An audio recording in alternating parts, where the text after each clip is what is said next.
Bonjour, Nabino Nyonso, Zolandanga, Stéphanie La Rose, Awana La Rose Show. Le na libino vuma vidéo au bosenga kinga, eza pour na sukité, pour na maquillage té, ezali pour na ba brosse ya maquillage. Donc brosse no ya maquillage ozali na vraiment pour ça kozala nango, pour na ko vandisa elongi na yo kitoko. Donc ba brosse on zo l'accepter le bel dame, za ba brosse kaka pour na elongi, za pour na misute, donc za ba brosse ko ça la kaka pour na elongi. Donc na libino pinza ba brosse au boé, son me manionso e kozala tellement ébélé, na bien me que ba ozali important pour na ko vandisa faut de na yo bien pour na ko vandisa poudre na yo kitoko na elongi na le belle dame. Donc yango na memi boye. Donc je pense ba brosse na le belle dame, il faut d'abord organiser que tu check d'abord poudre ya mai liboso. Poudre ya mai le belle dame, tu check on a brosse ozali brosse ya plat. Brosse ya plat boye, yango te edaka biso vraiment bien to tia poudre na biso ya mai. Donc ba mtu ba sala ka brosse oyo ya mais à mon nango mais à marque à boepe mais ngana linga ka brosse au penzate parce que na mona ko benda boe ezala trop msala mais linga o yo mokie pona ko sala ngona concealer on a to koma leta mais brosse o ya plat boe ndi na sepela kana ngo makasi ozo mona do yango soko chango o chango fo de te ya mai tant ozo chango mbala moko na poso na o le bende ozo mona keza pete pe ezo benda fo de te très bien. Donc brosse on de penza zali nécessaire le bende ya yo ya kozana ngo pona ko pakola fo de te na yo bien na elongo za na pour sa brosse na yo ya plat boye. Et loko o ami balé les belles dames, za na pour ça kozala na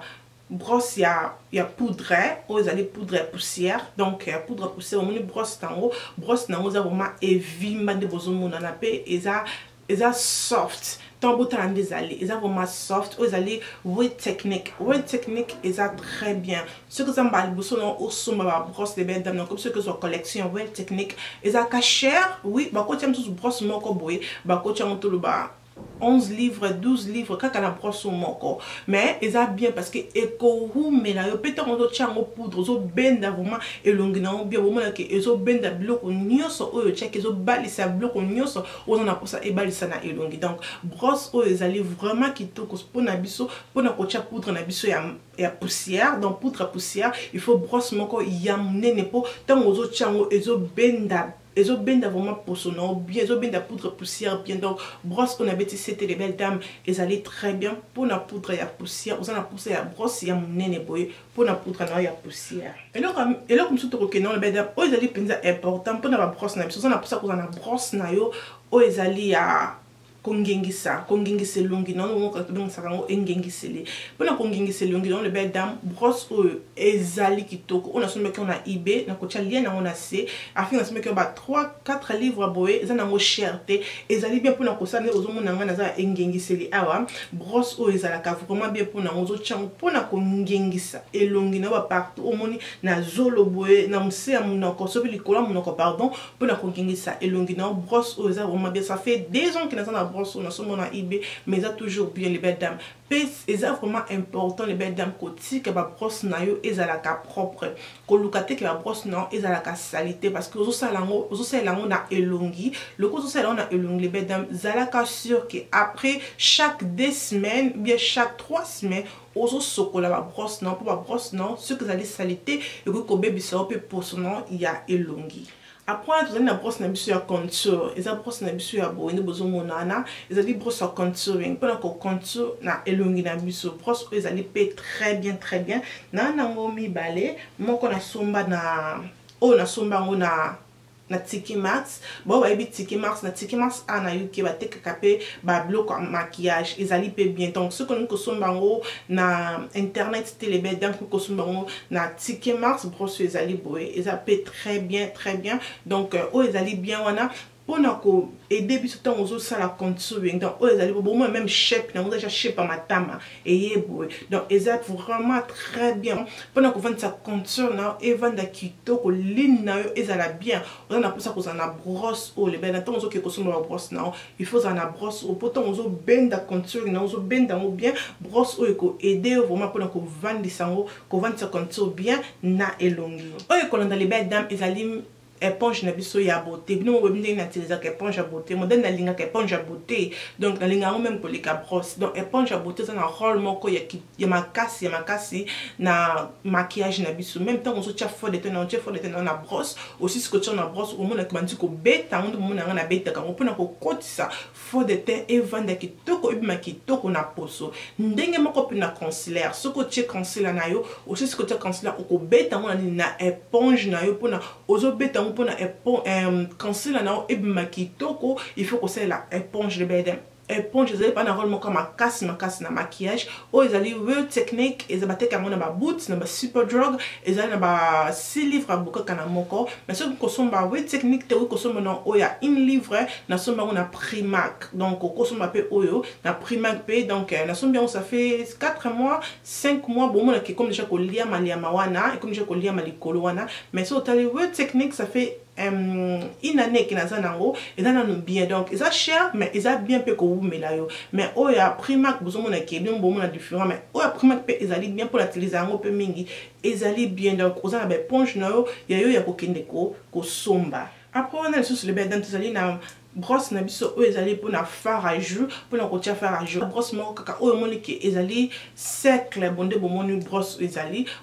cercle pour na ko vuta seka ozo tia na matama na o pour aux employés que brosse monsieur ma casse ni pour na fard à jour non fard à jour vous mettez en comme simple même brosse na yo ya fond de teint ko peut ko c'est on a fard à jour donc parce que ça na au cercle wana mais o ce ko bo moni différent o ezali cercle eza flat donc tiens on pour mon bien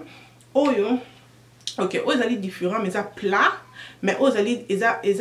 ils moi et matimanda boy. Donc il y a moi za pour na fard à jour, ils alliés bien penser pour na matama, et surtout on se coacher, fard à jour et qu'on vend ça fard à jour na yo kitoko. Donc on a pour ça qu'on a na brosse ou ya fard à jour pour na qu'on vend ça maquillage na yo kitoko. On a pour ça qu'on a na brosse no ya mukie bo le bedam pour na ko contour zolo no pour na zolo no is shape ya mukie. On a pour ça brosse à mukie bo le bedam de bon na brosse oyo dans la salle la kango otier contour na yo biotie poudre na ya mundo pona ko sala na zolo na pona zolo na izo forme ya kitoko donc ça pour ça brosse o ya mukie brosse ni son mukie le bedam ko mo na marque a le bedam o ko sombango pona ko vandisa zolo na yo e vanda kitoko na contouring. Vous en pour ça que vous en brosse non ya mukie bo le bedam pona ko vandisa concealer na o to vandisa ka kandido cheka concealer na se ya misu donc après ko cha poudre pona concealer e bimsa o lité e vandisa concealer na biso bien et longola ou il no so ya concealer donc ko c'est la éponge toi une éponge au bon se remarquer là make-up dans c'est la mini éponge pour le monde que éponge ils ont finalement où il